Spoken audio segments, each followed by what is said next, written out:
So good morning guys. तो चलिए start करते हैं आज के यानी कि 26 फरवरी के इंपॉर्टेंट करंट अफेयर्स को। तो आज का पहला इंपॉर्टेंट प्रश्न है, अभी हाल ही में भारत का पहला जाति मुक्त गांव ये कौन सा बन गया है? तो आंसर होगा सौंदला। तो महाराष्ट्र के अहिल्यानगर जिले का है ये सौंदला गांव, जो आधिकारिक तौर पर भारत का पहला जाति मुक्त गांव बन गया है। यहाँ पर ग्राम सभा के द्वारा सर्वसम्मति से प्रस्ताव पास करके अभी यहाँ पर जाति आधारित भेदभाव को पूरी तरह से खत्म कर दिया गया है।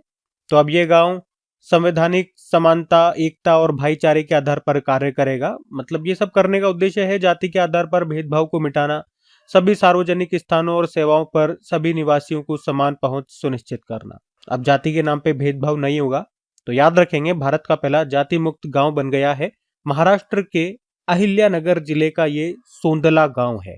चलो महाराष्ट्र तो मैं आपको लेकर के चलूंगा क्योंकि महाराष्ट्र का गांव है, लेकिन उससे पहले कुछ गांव और न्यूज में है तो मैं आपको वो भी रिवाइज करवा देता हूं।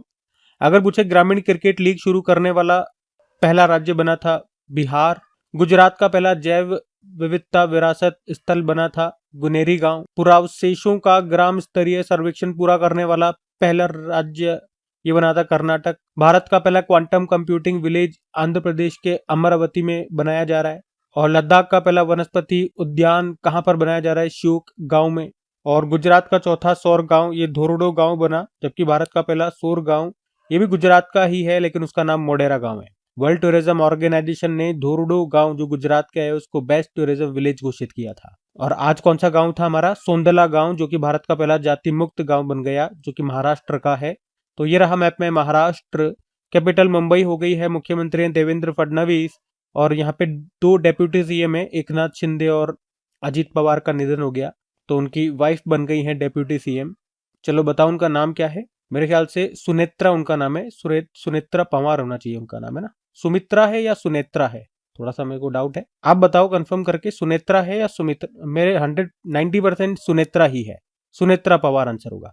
आप बताना मैं सही बोल रहा हूँ कि नहीं बोल रहा। सुनेत्रा। बाकी गवर्नर आचार्य देवव्रत हो गए। उसके अलावा सोशल मीडिया प्लेटफॉर्म के जरिए होने वाली धोखाधड़ी की गतिविधियों को रोकने के लिए गरुड़ दृष्टि नाम से एक प्रणाली को लॉन्च किया था महाराष्ट्र ने। बौद्धिक दिव्यांग छात्रों के लिए दिशा अभियान शुरू किया महाराष्ट्र ने। मारबत महोत्सव नागपुर महाराष्ट्र में शुरू हुआ। प्रधानमंत्री नरेंद्र मोदी ने भारत के सबसे बड़े क्रूज टर्मिनल को लॉन्च किया, उसका अनावरण किया था मुंबई में। नवी मुंबई इंटरनेशनल एयरपोर्ट का नाम बदलकर दिवंगत लोक नेता दिनकर बालू पटेल के नाम पर रखा गया। पीएम मोदी के द्वारा मुंबई में मुंबई वन एप्लीकेशन को लॉन्च किया। ये भारत का पहला इंटीग्रेटेड मोबिलिटी एप्लीकेशन है। और महाराष्ट्र ने सदियों पुरानी पगड़ी सिस्टम को खत्म कर दिया। महाराष्ट्र ने माइक्रोसॉफ्ट के साथ पार्टनरशिप करके महाक्राइम ओएस एआई को लॉन्च किया। ये भारत का पहला एआई आधारित साइबर अपराध जांच प्लेटफॉर्म है। प्रोजेक्ट महादेव यहाँ पर शुरू हुआ, ग्रामीण और आदिवासी क्षेत्रों से युवा फुटबॉल प्रतिभाओं को खोजने के लिए। भारतीय मूर्तिकार थे रामवी सुतार, जिनका भी 100 वर्ष की आयु में निधन हो गया, महाराष्ट्र से थे। और अभी महाराष्ट्र का सर्वोच्च सम्मान महाराष्ट्र भूषण भी उनको दिया गया। बाकी एशिया का सबसे बड़ा ग्लोबल कैपेबिलिटी सेंटर कहां पर स्थापित किया जाएगा? मुंबई में। मेहर कास्टेलिनो 1964 में भारत की पहली मिस इंडिया का खिताब इन्होंने जीता, मुंबई से थी। इंडियन मिलिट्री एकेडमी जो देहरादून उत्तराखंड में है, तो उसके 93 साल के इतिहास में पास होने वाली पहली महिला अधिकारी बनी सई जाधव, और ये महाराष्ट्र से ही है। ठीक है, तो इन सब कारण से महाराष्ट्र अभी न्यूज में था, ध्यान में रखना। अगला प्रश्न देखते हैं। फिर अगले में पूछ रहे हैं, अभी केंद्रीय गृह मंत्रालय के द्वारा जारी की गई भारत की पहली व्यापक आतंकवाद रोधी नीति का नाम क्या है? तो आंसर होगा प्रहार। तो अभी केंद्रीय गृह मंत्रालय ने देश की पहली आतंकवाद विरोधी और साइबर सिक्योरिटी पॉलिसी, जिसका नाम प्रहार है, इसको लॉन्च किया है। ये पॉलिसी आतंकवाद और हिंसक उग्रवाद को रोकने और जवाब देने के लिए रणनीतिक रूपरेखा तैयार करने का काम करेगी। इसका उद्देश्य है खुफिया जानकारी के आधार पर आतंकी फंडिंग, हथियारों की तस्करी और सुरक्षित ठिकानों को खत्म करना। देखो, प्रहार की फुल फॉर्म अगर आपको बताऊं तो पी मतलब हो गया प्रिवेंशन यानी कि रोकथाम, आर मतलब रेस्पॉन्स यानी कि त्वरित कार्रवाई करना, ए मतलब एग्रीगेटिंग कैपेसिटी एजेंसियों का तालमेल, एच मतलब ह्यूमन राइट्स कानून का शासन, ए मतलब एटीन्यूएटिंग यानी कि आतंक की जड़ों को खत्म करना, जड़ों को काटना, एलाइगनिंग अंतरराष्ट्रीय सहयोग, और रिकवरी आतंक के असर से उभरना। तो यह है भारत की पहली आतंकवाद रोधी पॉलिसी, जिसको गृह मंत्रालय ने भी शुरू किया है। कुछ और पॉलिसीज मैं आपको बताता हूं जो अलग अलग राज्यों ने शुरू की थी, जिनके कारण वो न्यूज में थे। जैसे कि पहली वाइन पर्यटन नीति किसने लॉन्च की थी? उत्तराखंड ने। किस राज्य ने भारत की पहली योग नीति शुरू की? उत्तराखंड। सेमीकंडक्टर नीति शुरू करने वाला पहला राज्य बना गुजरात। अंधापन नियंत्रण नीति लागू करने वाला पहला राज्य राजस्थान है। जैव ईंधन नीति लागू करने वाला पहला राज्य राजस्थान हो गया। न्यू एजुकेशन पॉलिसी 2020 को लागू करने वाला पहला राज्य कर्नाटक हो गया। इथेनॉल नीति रखने वाला पहला राज्य बिहार हो गया। और ड्रग नीति को मंजूरी देने वाला पहला राज्य हिमाचल प्रदेश हो गया। समान नागरिक संहिता अपनाने वाला पहला राज्य उत्तराखंड हो गया। और ये ध्यान रख लो, केंद्रीय कैबिनेट ने नई राष्ट्रीय खेल नीति 2025 को मंजूरी दे दी। ये राष्ट्रीय खेल नीति 2001 की जगह लेगा। और डीप टेक स्टार्टअप नीति शुरू करने वाला पहला राज्य तमिलनाडु बना था। ठीक है। और आज हमने जो पढ़ा वो क्या है कि गृह मंत्रालय ने जो भारत की पहली व्यापक आतंकवाद रोधी नीति शुरू की, उसका नाम, किस पॉलिसी का नाम क्या है? तो प्रहार उसका नाम है। ठीक है। अगला प्रश्न देखते हैं। फिर अगले में पूछ रहे हैं, राष्ट्रीय आरोग्य मेला 2026 का आयोजन ये कहां पर किया गया? तो आंसर होगा शेगांव में, शेगांव। और ये कहां पर है? ये महाराष्ट्र में है। तो राष्ट्रीय आरोग्य मेला 2026 की हम बात कर रहे हैं। इसका आयोजन 25 से लेकर 28 फरवरी तक किया जा रहा है। कहां पर? महाराष्ट्र के बुलडाणा जिले के शेगांव में इसका आयोजन कर रहा है आयुष मंत्रालय। और अभी इसका उद्घाटन किया हमारी राष्ट्रपति द्रौपदी मुर्मू जी ने। इस मेले का आयोजन करने का उद्देश्य है योग और आयुर्वेद के जरिए खुद को स्वस्थ रखना और बीमारियों को जड़ से रोकना। अब देखो, आयुर्वेद से संबंधित ये मेला है, आयुर्वेद से संबंधित ये प्रश्न है। तो कुछ प्रश्न मैं आपको आयुर्वेद से संबंधित भी कराऊंगा, लेकिन कुछ मेलों से रिलेटेड पहले मैं आपको क्वेश्चन से रिवाइज करवाता हूं। अगर बात करें अंतरराष्ट्रीय सूरजकुंड मेला, इसका आयोजन होता है हरियाणा के फरीदाबाद में। सरस मेला जम्मू कश्मीर। गंगा सागर मेला पश्चिम बंगाल। माघी मेला पंजाब में, माघ मेला प्रयागराज। झिंगा मेला पंजाब। लक्की मेला राजस्थान के सीकर में। गोल मेला जगन्नाथ मंदिर उधमपुर जम्मू कश्मीर। श्रावणी मेला देवघर झारखंड। हेमिस गोम्पा मेला लद्दाख। अंबुबाची मेला लगता है असम में। मेदराम जात्रा मेला तेलंगाना में। कुंभ के बाद दूसरा सबसे बड़ा मेला ये। कुंभ मेला 4 स्थानों पर लगता है, हरिद्वार, प्रयागराज, उज्जैन, नासिक। पुष्कर मेला राजस्थान। नौचंडी मेला मेरठ। सोनपुरी मवेशी मेला बिहार। परशुराम कुंड मेला अरुणाचल प्रदेश। माधवपुर मेला गुजरात। और 53वां वर्ल्ड बुक फेयर 2025 का आयोजन अभी हुआ था भारत मंडपम नई दिल्ली में, जिसमें गेस्ट ऑफ ऑनर कंट्री रहा था कतर और फोकस कंट्री स्पेन था। अब आयुर्वेद से संबंधित कुछ प्रश्न मैं आपको पहले रिवाइज कराऊं। तो एक आपको याद होगा, हमने पढ़ा था पीएम मोदी ने आयुष मार्क को लॉन्च किया था, जो कि आयुष प्रोडक्ट्स और सर्विसेज की क्वालिटी को डिफाइन करेंगे। उत्तर प्रदेश आयुष ऐप को लॉन्च करेगा। इस एप्लीकेशन को उत्तर प्रदेश सरकार ने आईआईटी कानपुर के साथ मिलकर तैयार किया। और प्रधानमंत्री भारतीय जन औषधि परियोजना 2008 में ये शुरू होती है, जिसका उद्देश्य है जनता को सस्ती कीमतों पर गुणवत्तापूर्ण जेनेरिक दवाइयां उपलब्ध कराना। भारत का लक्ष्य है 31 मार्च 2027 तक 25,000 औषधि केंद्र खोलने का, जन औषधि केंद्र खोलने का। और अब से हर साल आयुर्वेद दिवस 23 सितंबर को मनाया जाएगा। अभी मिनिस्ट्री ऑफ आयुष ने आयुष निवेश सारथी पोर्टल लॉन्च किया था। आयुष मंत्री हैं प्रताप राव गणपत राव यादव। आयुष मंत्रालय 2014 में बनता है, आयुष को बढ़ावा देने के लिए। और इसी मंत्रालय ने द्रव्य पोर्टल भी लॉन्च किया। अभी भारत का पहला योग और आयुर्वेद क्लस्टर सेंटर ये बना पतंजलि विश्वविद्यालय उत्तराखंड के हरिद्वार में। और आयुष मतलब हो गया, ए मतलब आयुर्वेद, वाई से हो गया योगा और नेचुरोपैथी, यू से यूनानी, एच से सिद्धा, एच से होम्योपैथी। ठीक है, तो ये सब बातें ध्यान में रखना। अगला प्रश्न देखते हैं। फिर अगले में पूछ रहे हैं, हाल ही में आरबीआई ने देश का दूसरा सुरक्षित डेटा सेंटर कहां पर लॉन्च किया? तो आंसर होगा उड़ीसा में। तो अभी आरबीआई ने देश का दूसरा high security data centre Orissa के भुवनेश्वर में लॉन्च किया है। तो इसका उद्देश्य है देश की डिजिटल वित्तीय प्रणाली को सुरक्षित रखना, खासकर जब तब नवी मुंबई का प्राथमिक केंद्र किसी समस्या का सामना करे। मतलब जो इसका पहला केंद्र है वो नवी मुंबई में है, खारगर स्थान है वहां पे महाराष्ट्र में। तो अब अगर मुंबई का जो मुख्य डेटा सेंटर है वो किसी कारण से बंद हो जाता है, तो ये दूसरा वाला जो केंद्र है ये तुरंत कार्यभार संभाल लेगा, जिससे देश की बैंकिंग सेवाएं नहीं रुकेंगी। तो हम कह सकते हैं कि ये जो दूसरा केंद्र है ये भारत के डिजिटल पैसे और बैंकिंग सिस्टम का सबसे मजबूत बैकअप सेंटर है, जो इसे सुरक्षित और भरोसेमंद बनाता है। तो इसीलिए प्रश्न इंपॉर्टेंट रहेगा भैया कि आरबीआई ने देश का दूसरा सुरक्षित डेटा सेंटर कहां पर लॉन्च किया मेरे भाई? तो आंसर होगा उड़ीसा के भुवनेश्वर में। अब आरबीआई ने किया, आरबीआई हमारा केंद्रीय बैंक है, सेंट्रल बैंक है, इसकी स्थापना होती है 1 अप्रैल 1935 में, हेडक्वार्टर मुंबई में है। और किस आयोग की सिफारिश पर इसकी स्थापना होती है? तो यंग हिल्टन आयोग। इसका नेशनलाइजेशन होता है 1 जनवरी 1949 को। वर्तमान में गवर्नर है संजय मल्होत्रा, 26वें नंबर के। पहले ब्रिटिश गवर्नर कौन थे? Sir Osborne Smith. और पहले इंडियन गवर्नर थे सीडी देशमुख। यहाँ पे आपको 4 डेप्यूटी गवर्नर मिलेंगे। कौन कौन है वो? तो अभी ये नए बने थे, शिरीष चंद्र मुर्मू, टी रविशंकर, स्वामीनाथन जानकी रमन और पूनम गुप्ता। ठीक है, तो ये ध्यान में रखना। अगला प्रश्न देखते हैं। फिर अगले में पूछ रहे हैं, अभी हाल ही में भारत और किस देश के बीच धर्मागार्जन अभ्यास का आयोजन किया गया? तो आंसर होगा जापान। धर्मागार्जन एक्सरसाइज 2026 में इसका ये 7वां संस्करण हुआ। अभी 24 फरवरी को शुरू हुआ, जो कि 9 मार्च तक चलेगा, भारत और जापान के बीच में। कहां पर? उत्तराखंड के चौबटिया में। और इसमें भारत की ओर से लद्दाख स्काउट्स इकाई के 120 सैनिक हिस्सा ले रहे हैं। तो सिंपल सा ये याद रखना है, कौन सी एक्सरसाइज है? धर्मागार्जन। भारत और जापान के बीच में होता है। 7वां संस्करण हुआ कहां पर? उत्तराखंड में। और किसने हिस्सा लिया भारत की तरफ से? लद्दाख स्काउट्स ने।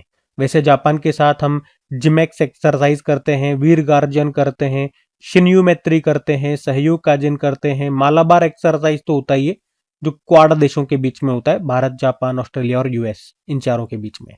अभी हमने पढ़ा था कुछ दिन पहले ही, एक वज्र प्रहार अभ्यास भी हुआ था, भारत और अमेरिका के बीच में हुआ था, वो हिमाचल प्रदेश में हुआ था। और अभी वायु शक्ति अभ्यास का आयोजन भी हो रहा है राजस्थान के जैसलमेर में। और भारतीय नौसेना मिलन अभ्यास का आयोजन भी कर रही है विशाखापत्तनम में। ठीक है, तो ये सारे ध्यान में रखना। अगला प्रश्न देखते हैं। फिर अगले में पूछ रहे हैं, वारी एनर्जीज ये कंपनी का नाम है, और ये भारत की सबसे बड़ी लिथियम आयन गीगा फैक्ट्री किस राज्य में स्थापित करेगी? तो आंसर होगा आंध्र प्रदेश। तो कंपनी है वारे एनर्जीज।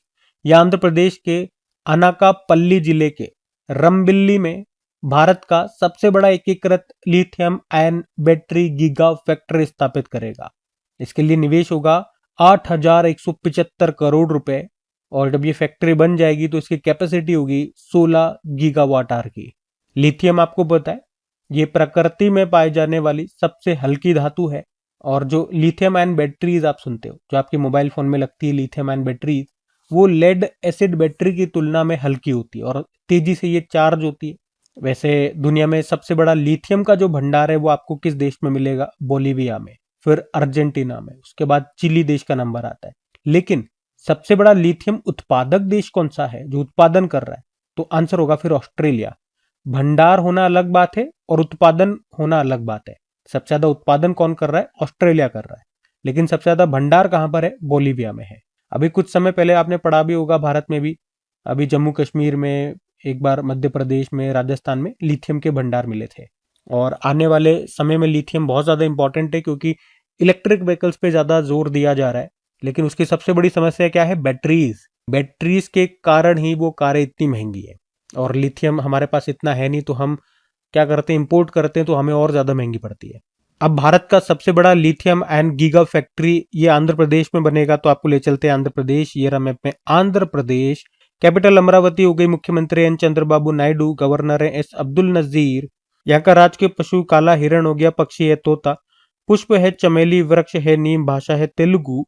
यहाँ पे Rajiv Gandhi national park, Papikonda national park, Shri Venkateswara national park, Nagarjuna Sagar tiger reserve, Coringa wildlife sanctuary आपको मिलेगा। और उगादी फेस्टिवल, डेक्कन फेस्टिवल मनाया जाता है। कुचिपुड़ी यहाँ का क्लासिकल डांस भी है। नागार्जुन सागर बांध है कृष्णा नदी पर। श्रीशैलम बांध है कृष्णा नदी पर। और पोलावरम बांध है गोदावरी नदी पर। पुलिकट लेक, कोल्लेरू झील, ये सब यहाँ पर है। कुछ और प्रश्न देखें यहाँ से। तो आपको याद होगा बिम्स्टेक देशों के लिए कैंसर देखभाल कार्यक्रम का दूसरा चरण अभी शुरू हुआ था विशाखापत्तनम में। जो हमारी वित्त मंत्री है निर्मला सीतारमन, उन्होंने आंध्र प्रदेश के अमरावती को भारत की पहली इंटीग्रेटेड फाइनेंशियल सिटी घोषित किया। आंध्र प्रदेश के मुख्यमंत्री चंद्रबाबू नायडू ने घोषणा की कि आंध्र प्रदेश में काकीनाडा के पास होप आइलैंड पर एक नया सैटेलाइट लॉन्च सुविधा विकसित की जाएगी। भारतीय रेलवे ने विशाखापत्तनम रेलवे स्टेशन पर ASC अर्जुन नामक एडवांस ह्यूमनॉइड रोबोट तैनात किया था। और नासा के international air and space program को पूरा करने वाली पहली भारतीय महिला कौन बन गई? डांगेती जानवी, आंध्र प्रदेश से हैं। डिजी लक्ष्मी योजना शुरू हुई यहाँ पर। भारत का पहला AI+ कैंपस कहाँ खुलेगा? अमरावती, आंध्र प्रदेश में। दूसरा बिम्स्टेक बंदरगाह सम्मेलन 2025, इसका आयोजन हुआ विशाखापत्तनम आंध्र प्रदेश में। ग्रीन हाइड्रोजन समिट 2025 हुआ आंध्र प्रदेश में। अन्नदाता सुखी भव योजना यहाँ शुरू हुई। 28वीं राष्ट्रीय ई गवर्नेंस सम्मेलन 2025 का आयोजन हुआ विशाखापत्तनम में। भारत का सबसे बड़ा टाइगर रिजर्व कौन सा है? आंध्र प्रदेश में जो Nagarjuna Sagar Shri slam tiger reserve है वो। जबकि पश्चिम बंगाल का जो सुंदरबन टाइगर रिजर्व है वो भारत का दूसरा सबसे बड़ा टाइगर रिजर्व बन गया है। ठीक है, तो ये भी ध्यान में रखना। अगला प्रश्न देखते हैं। फिर अगले में पूछ रहे हैं, हाल ही में किसने अपने पहले उपग्रह मिशन दृष्टि की घोषणा की? तो आंसर होगा गैलेक्स आई। बंगलुरु का एक स्पेस टेक स्टार्टअप है ये गैलेक्स आई, जिसने अभी दुनिया का पहला मल्टी सेंसर अर्थ ऑब्जर्वेटरी सैटेलाइट मिशन दृष्टि को लॉन्च करने की घोषणा की है। ये भारत का सबसे बड़ा निजी उपग्रह होगा, 160 किलोग्राम का, जो बादलों और रात के अंधेरे में भी हाई रेजोल्यूशन तस्वीर लेने में सक्षम होगा, जिसका उपयोग रक्षा और आपदा प्रबंधन के लिए किया जाएगा। तो गैलेक्स आई ये एक प्राइवेट स्पेस स्टार्टअप है, आईआईटी मद्रास के पूर्व छात्रों के द्वारा स्थापित है ये। इसका मुख्यालय मतलब ये कहाँ पर है? बंगलुरु में है। अच्छा, इसी तरह से कुछ और प्राइवेट जो स्पेस के सेक्टर में कंपनीज हैं वो अक्सर न्यूज में रहती है, मैं आपको रिवाइज कराता हूँ कुछ जो इंपॉर्टेंट है। तो भारत का पहला पुनः प्रायोज्य रीयूजेबल हाइब्रिड रॉकेट है रूमी 1। इसे 24 अगस्त 2024 को चेन्नई से लॉन्च किया गया था और इसे तमिलनाडु के स्टार्टअप स्पेस जोन इंडिया ने विकसित किया। भारत का पहला प्राइवेट रॉकेट का नाम है विक्रम एस, इसको लॉन्च किया था स्काई रूट एरोस्पेस ने, हैदराबाद की कंपनी है। भारत का पहला निजी लॉन्च पैड है धनुष, इसको विकसित किया अग्निकुल कॉस्मोस कंपनी ने, चेन्नई की है। और कहां पर? श्रीहरिकोटा के सतीश धवन अंतरिक्ष केंद्र में। और भारत का पहला निजी रॉकेट इंजन कारखाना खोला अग्निकुल कॉस्मोस कंपनी ने, चेन्नई में ही। भारत का पहला निजी तौर पर विकसित पूर्ण क्रायोजेनिक रॉकेट इंजन जिसे 3D प्रिंटिंग तकनीक से बनाया गया, उसका नाम धवन 1 है, स्काई रूट एरोस्पेस कंपनी ने बनाया। दुनिया का पहला पूरी तरह से 3D प्रिंटेड रॉकेट इंजन का नाम है अग्निलैट, इसको विकसित किया अग्निकुल कॉस्मोस कंपनी ने।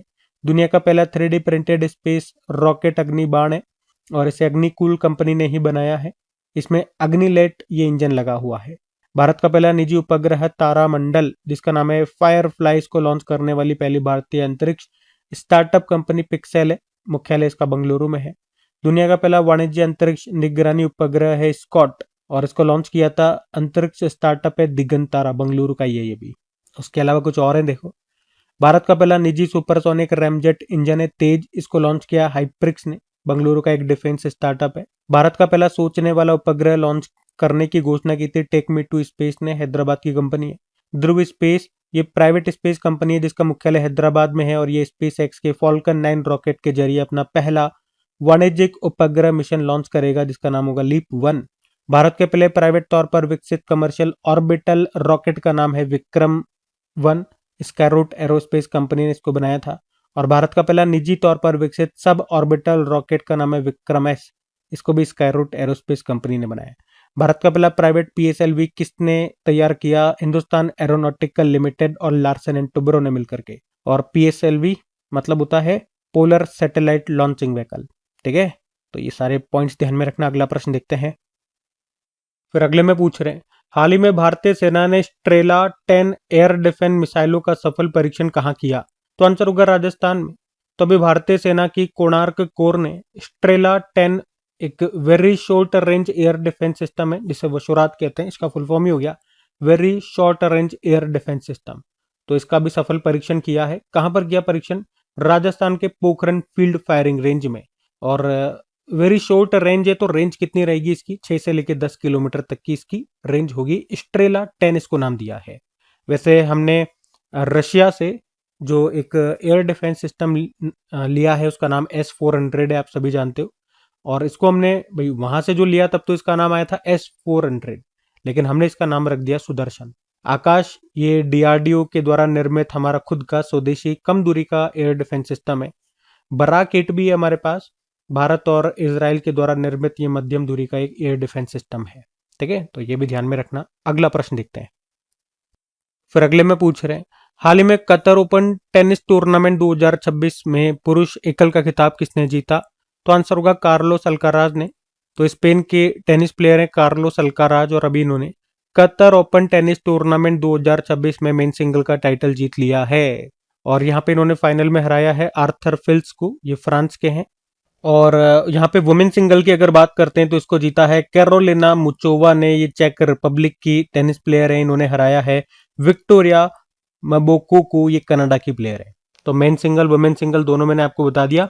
और वैसे टेनिस की अगर बात करते हैं तो आपको याद दिला दूं, अभी स्विट्जरलैंड के स्टार टेनिस प्लेयर है रोजर फेडरर, इनको 2026 टेनिस हॉल ऑफ फेम में शामिल किया गया। एटीपी फाइनल 2025 का खिताब जीता था जेनिक सिनर ने, ये इटली के हैं। और वहीं WTA फाइनल्स 2025 को जीता था एलेना रिबाकिना ने, वो कजाकिस्तान की प्लेयर है। और 2025 WTA player of the year चुना गया था आर्डेना सबालेंका को, वो बेलारूस की प्लेयर है। ये उन्हें चुना जाने का मतलब ये वर्ष की बेस्ट फीमेल प्लेयर इनको चुना गया। अभी 7वां टेनिस प्रीमियर लीग 2025 हुआ था गुजरात में, इसको जीता GS दिल्ली एसेज ने मुंबई ईगल्स को हरा करके। और डेविस कप जो पुरुषों का एक टेनिस टूर्नामेंट है, ये इटली में हुआ था, इटली ने ही इसको जीता, स्पेन को हराया। और 2026 अंतरराष्ट्रीय टेनिस हॉल ऑफ फेम के लिए चुना गया था रोजर फेडरर, वो ऊपर ही मैंने आपको बता दिया, वही वाली बात है। बाकी अभी हमने देखा जो साल का पहला जो टेनिस ग्रैंड स्लैम होता है ऑस्ट्रेलियन ओपन, उसमें मेन सिंगल का टाइटल जीता कार्लोस अल्काराज ने और वुमेन सिंगल जीता था एलेना रबाकिना ने। ठीक है, तो ये सब ध्यान में रखना। अगला प्रश्न देखते हैं। फिर अगले में पूछ रहे हैं, हाल ही में केंद्रीय मंत्रिमंडल ने संविधान के किस अनुच्छेद के तहत केरल के नए नाम को मंजूरी दे दी है? तो सही उत्तर होगा अनुच्छेद 3। तो अभी केंद्रीय मंत्रिमंडल ने केरल का नाम बदलकर केरलम करने के प्रस्ताव को मंजूरी दे दी है।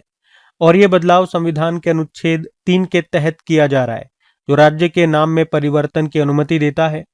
राज्य विधानसभा ने 24 जून 2024 को सर्वसम्मति से इस संबंध में एक प्रस्ताव पारित किया था, जिसका उद्देश्य है मलयालम भाषा में राज्य का नाम आधिकारिक करना।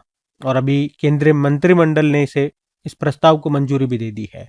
अब बात केरल की है, तो ये रहा मैप में केरल। कैपिटल इसकी हो गई तिरुवनंतपुरम, मुख्यमंत्री पिनाराई विजयन, गवर्नर है राजेंद्र विश्वनाथ अर्लेकर।